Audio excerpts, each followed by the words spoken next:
Hello dear students, good morning to all of you. You are welcome. Ramlal शिक्षण संस्थान अलसी sir की online classes में आपका स्वागत है। हम आपकी प्रश्नावली 2.3 पढ़ रहे थे, उसमें सवाल नंबर 2 देखते हैं आज। इसमें आपके मात्र 3 सवाल हैं, जिसमें पहला सवाल हमने डिस्कस कर लिया था। सवाल नंबर 2 देखो, ये है एक बहुपद है आपके पास x की घात 3 minus ax square plus 6x minus a। इसको आपको x माइनस a से विभाजित करने पर शेष फल याद कीजिए, ये बोला है।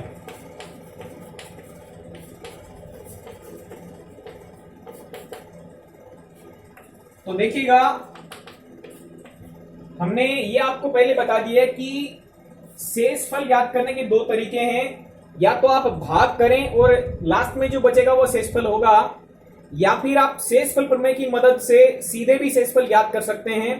लेकिन उसकी एक कंडीशन है कि आप जिससे भी भाग दे रहे हैं वो भाजक रेखिक होना चाहिए।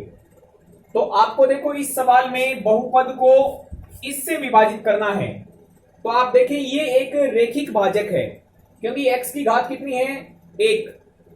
तो इसका मतलब यदि रेखिक भाजक से भाग देकर के आपको शेषफल याद करना हो तो भाग देने की जरूरत नहीं है। शेषफल प्रमेय की मदद से आप सीधे शेषफल प्राप्त कर सकते हैं। भाजक कैसा है? रेखिक। तो आप यहां पर लिख देंगे, चूंकि भाजक x माइनस a रेखिक है, अतः शेषफल प्रमेय से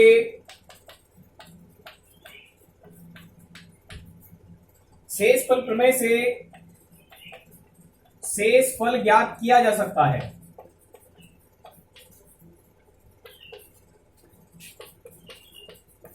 देखो, इसके लिए क्या करना है, हमें जो भाजक है उसको 0 के बराबर रखना है। x माइनस a को, यानी भाजक को 0 के बराबर रखना है और वहां से x का मान a निकाल लेना है। x माइनस a बराबर 0 रखोगे, a का पक्षांतरण करोगे तो x का मान क्या आएगा? x बराबर a। अब शेषफल प्रमेय से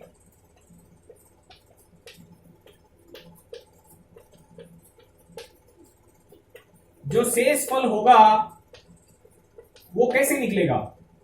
बहुपद में जो आपने x का मान निकाला है वो रख दें, आपको अपने आप शेषफल मिल जाएगा। तो देखो, बहुपद आपको ये दिया हुआ है, इस बहुपद में x की जगह पे आपको a रखना है। तो इसमें रखेंगे a की घात 3 हो जाएगी, माइनस का निशान, a गुणा x के मान का वर्ग प्लस 6 गुणा x का मान और माइनस में a। तो आप देखेंगे a की घात 3 माइनस a गुणा a स्क्वायर, मतलब a की घात 3 प्लस में 6 गुणा a और माइनस में a। यहां से आप देख सकेंगे कि प्लस का a की घात 3 माइनस के a की घात 3 से कट गया। 6a प्लस के हैं और 1a माइनस का है, यानी प्लस के 5a ज्यादा, तो आपको 5a मिला, यानी शेषफल कितना आया? 5a। आप इसकी जांच कर सकते हैं रफ कॉपी में, इससे आप इसको भाग देकर के देख लें, आपको 5a शेषफल के रूप में मिल जाएगा। ओके स्टूडेंट्स, तो ये आपको सवाल नंबर 2 इस तरीके से करना था। सवाल नंबर 3 की बात करें, इसमें बोला है कि जांच कीजिए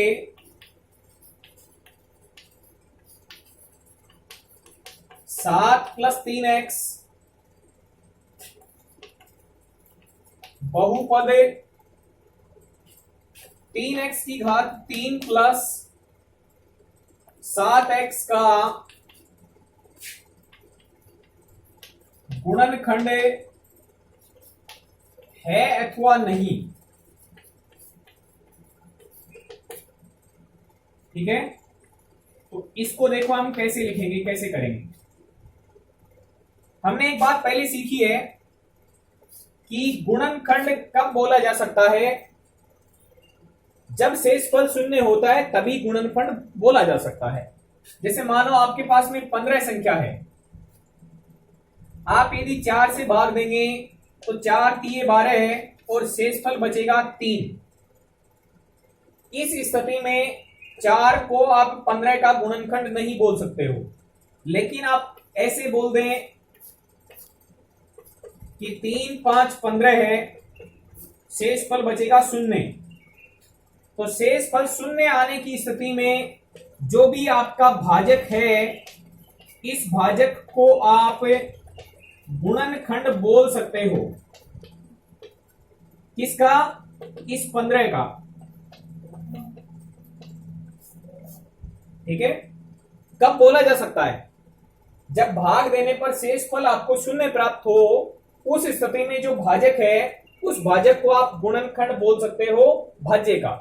यह बात पहले लिखवा भी दी थी और पहले वीडियो में हमने डिस्कस भी की है। तो अंत में बात किस पर निर्भर रहती है कि गुणनखंड बोल सकते हैं कि नहीं बोल सकते, ये हमें कौन डिसाइड करके बताता है? किस पर निर्भर है? ये केवल शेषफल पर निर्भर है। शेषफल यदि 0 नहीं है तो उस स्थिति में इसको गुणनखंड नहीं बोल सकते। यदि शेषफल 0 है तो उस स्थिति में गुणनखंड बोल सकते हैं। हम कह सकते हैं कि 3 15 का गुणनखंड है, लेकिन 4 15 का गुणनखंड नहीं है। तो ऐसा ही सवाल ये देखो, आपको ये चेक करना है कि ये इस बहुपद का गुणनखंड है अथवा नहीं है, ये जांच कीजिएगा। तो हमें शेषफल ज्ञात करना पड़ेगा। शेषफल यदि 0 आ जाएगा तब भाजक को हम गुणनखंड बोल देंगे, वरना नहीं बोलेंगे। तो देखिएगा हम कैसे लिखेंगे। गुणनखंड की जांच के लिए शेषफल ज्ञात करना होगा।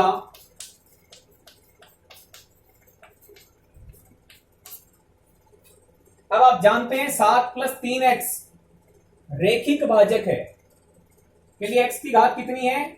1। तो रेखिक भाजक होने की स्थिति में शेषफल ज्ञात करने के लिए शेषफल प्रमेय का इस्तेमाल किया जा सकता है। तो देखो क्या करोगे, चूंकि भाजक 7 + 3x रेखिक है, अतः शेषफल के लिए हम 7 + 3x को 0 के बराबर रखेंगे। यहां से x का मान निकालेंगे। 3x बराबर -7, x का मान -7/3। x का मान निकाल लिया। अब शेषफल प्रमेय लगा सकते हैं। शेषफल प्रमेय से शेषफल का मान कैसे निकलेगा? बहुपद में ये x का मान डाल देंगे, बहुपद में जो x का मान निकाला वो रख देंगे, आपको शेषफल मिल जाएगा। जो आपको बहुपद दिया हुआ है इसमें मान रखते हैं हम। ये आपका बहुपद था 3x की घात 3 और प्लस में था 7x। इसमें आपको मान रखना है। यहां से आगे यहां लिखेंगे बहुपद में -7/3, तो 3 गुणा -7/3 की घात 3 और प्लस में 7 गुणा -7/3। इसको हम सरल कर लेंगे, हमें पता चल जाएगा। देखें, ये 3 माइनस का 343 बटे ये बन जाएगा आपका 27, और यहां पर देखेंगे तो माइनस का 49/3। ये केवल इससे गुणा होता है, नीचे वाली से गुणा नहीं होता है। 3 के पार्टिसिस को काटेंगे तो 9 बार कट जाएगा। ये संख्या बनेगी आपकी माइनस की 343/9 और माइनस का 49/3। 9 और 3 का लघुत्तम आपका 9 आ जाएगा। एक बार भाग देंगे, एक से गुणा करेंगे, माइनस का 343, माइनस का निशान। 3 से भाग देंगे 9 में 3 बार, 3 को गुणा कर लेंगे ऊपर, तो 3 से इसको गुणा करना है। 9 3 27, 7 2 4 3 12 2 14, 147 माइनस का 343 और माइनस का 147 दोनों माइनस माइनस किए तो इनको जोड़ लेते हैं। 7 और 3 10 का 0, 1 हासिल, 5 और 4 9 बनेगा, फिर ये आपका 3 और 1 4 बनेगा माइनस का, और बट्टा में 9। तो देखो इसमें पूरा पूरा भाग है, इसका नहीं जा रहा है, तो ये संख्या आपको मिली शेषफल के रूप में। अब देखिए शेषफल कैसा है। शेषफल शून्य के बराबर नहीं है, ये शून्य थोड़ी है, तो शेषफल का मान शून्य के बराबर नहीं है। इसका मतलब हमें उसको गुणनखंड नहीं बोल सकते हैं। तो क्या लिखेंगे, यहां शेषफल शून्य नहीं है, अतः 7 + 3x, 3x की घात 3 + 7x का गुणनखंड नहीं है।